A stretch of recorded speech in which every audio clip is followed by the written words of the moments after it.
Over its 9 seasons, Formula E has attracted some of the biggest names in motorsports as it established itself as one of the top single-seat series on the planet. However, it's also attracted its fair share of duds along the way, including drivers who were way out of their depth and some who just couldn't get to grips with the notoriously tricky Formula E machinery.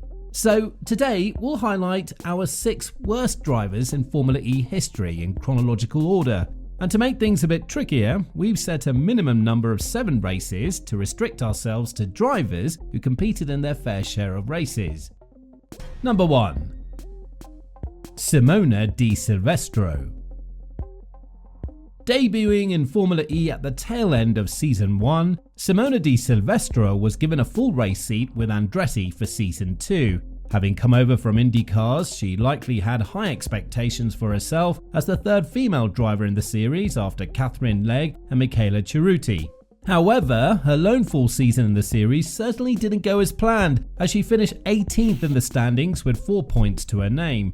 Her best finish was 9th at the 2016 Long Beach and Berlin Prix, and on the other hand, her teammate Robin Freins finished 12th with 45 points. He also managed a podium at the 2015 Putrajaya Prix. De Silvestro moved on at the end of the season and was replaced for Season 3 by future champion Antonio Felix da Costa. Number 2. Qing Hua. Qing Hua spent parts of 4 seasons in Formula E driving for Aguri, Techeetah and Neo starting in Season 2. He was phenomenally slow and was even lapped on pace during Season 6, a feat that's incredibly difficult to achieve in a series that prides itself on its parity. Over 14 career races, his best finish was a single 11th place finish at the end of Season 2, substituting for Salvador Duran. Making matters even worse, he held the ignominious record for most races without a point until Italian Jesus decided he wanted that one for himself.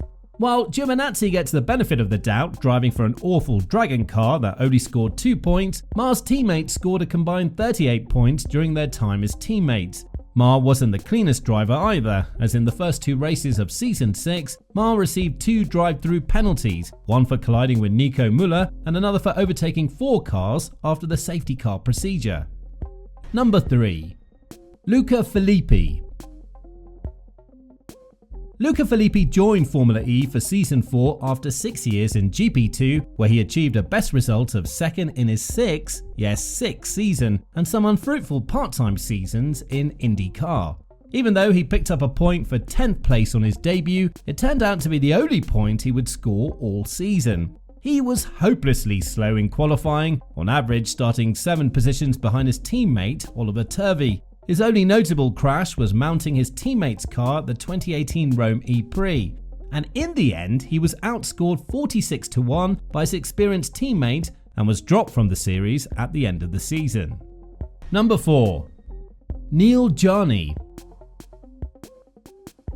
Joining the series with Dragon for Season 4 after almost 10 years out of single-seaters, Neel Jani left Formula E after the first weekend to focus on endurance racing. However, he joined Porsche for their maiden season 2 years later, where he was expected to bring heaps of experience from his days in the World Endurance Championships, where he won the 2016 24-Hour of Le Mans.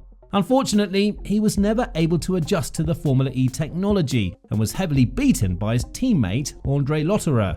He finished 20th in the championship with only 8 points to his name, all of them coming in the 5th race in Berlin. In contrast, his teammate finished 8th with 71 points. Like many other struggling drivers, Jani was never able to extract the pace out of the Gen 2 car over one lap, and on average started 7 positions behind his teammate, despite the group qualifying system at the time, which was quite favourable to drivers at the bottom of the championship standings. And he was replaced at the end of his only full season by Pascal Wehrlein. Number 5. Antonio Giovinazzi.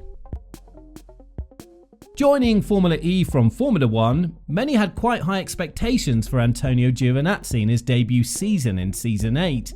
However, joining the Dragon team that were running a severely underdeveloped powertrain that looked like it came out of Gen 1 at some races, Giovinazzi was never set up for success in his first year. For a driver with 3 years of experience in Formula 1 and who finished runner-up in GP2 in his first season in the category, the lack of performance compared to his teammate Sergio Sette Camara, himself a veteran of Formula 2 who was in his second full season in the series, was puzzling to many viewers, especially when you compare their junior records. In the end, Giovinazzi was outscored 0-2 in points and started just shy of 4 positions lower than the Brazilian on average, indicating a lack of performance in qualifying that was quite shocking given his pedigree. To further compound the Italian's misery, he suffered 8 DNFs from 15 races and holds the Formula E record for most races without a point. He left the series halfway through the final weekend in Seoul and was replaced by Sasha Fenestras. Number 6. Roberto Merhi. The Spanish driver was drafted midway through Season 9 for the Mahindra team, replacing Oliver Rowland. Although expectations were low for the former Marussia Formula 1 driver, Merhi was still well off the pace of the field and was whitewashed by his Brazilian teammate Lucas di Grassi in qualifying and was average out-qualified by a margin of over 0.7 of a second. In the end, his best finish was 12th, and he finished 23rd in the championship with no points. While he may have been a mid-season call-up, the Spaniard did himself no favours and was replaced by Nick de Vries for Season 10. So there you have it, 6 of the worst drivers that have ever graced Formula E. Now let us know your thoughts and if there are any other drivers that you think should join this terrifically slow and exclusive list.